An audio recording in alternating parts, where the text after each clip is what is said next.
We're visiting today with Sun City Anthem resident Dr. David Chan at his home, where David has assembled one of the most exquisite high-performance audio systems I've ever witnessed outside of the high-end demonstration rooms at the Consumer Electronics shows that occur annually here in Las Vegas. But before we get into the details, David, please tell our Channel 99 viewers how you became interested in high-end audio systems. My brother and I tried to convert our old turntable into stereo.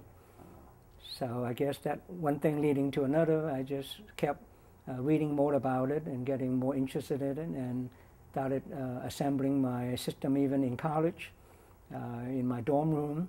And then when I had my own home, I had a special room dedicated just for music, and went from there. Many of our viewers may not be familiar with the intricacies of high-performance systems.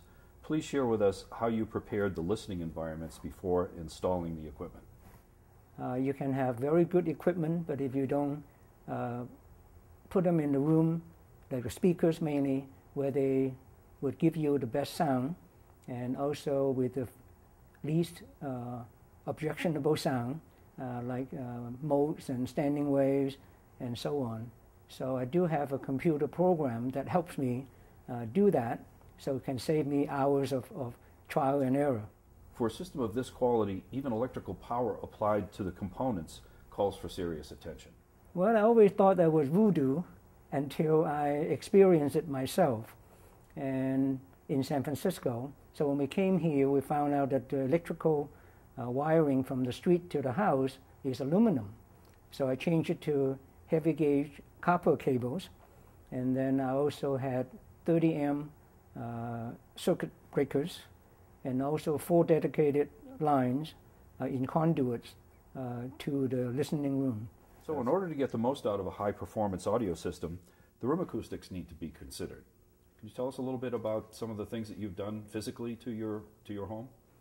Well, since it was a new home and we had to do remodeling, I decided to have double sheetrock for all the surfaces in my listening room, including the ceiling.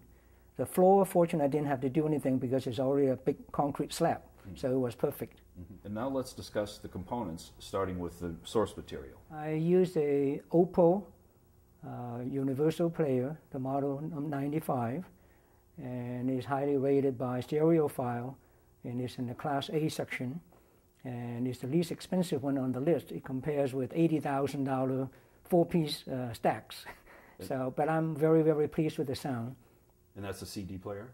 Well, I use it as a CD player, but also plays Blu-ray, DVD, and almost any disc you can throw at it. And what do you use for a control amplifier? That's a Krell home theater standard 7.1, but I only use it strictly as a preamp. That is, I only use it as a volume control. Yes.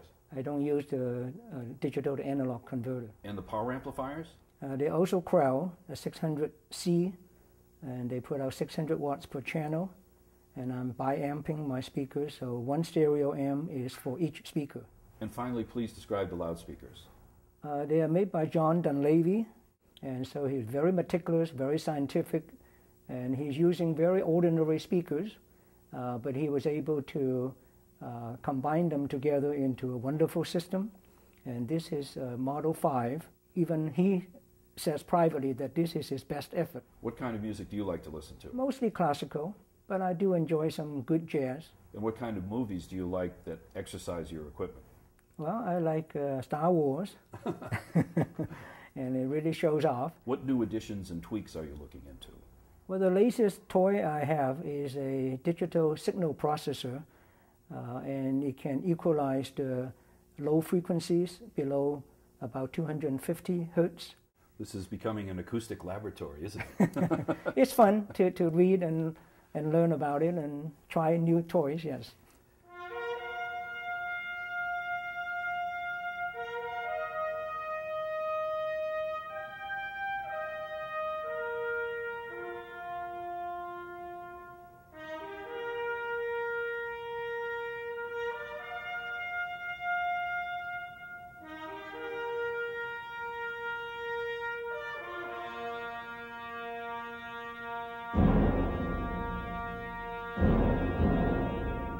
David, thank you so much for having us over this afternoon for this excellent listening experience and a closer look at a true audiophile system. Well, that's it from the home of Dr. David Chan. And until next time, 再见.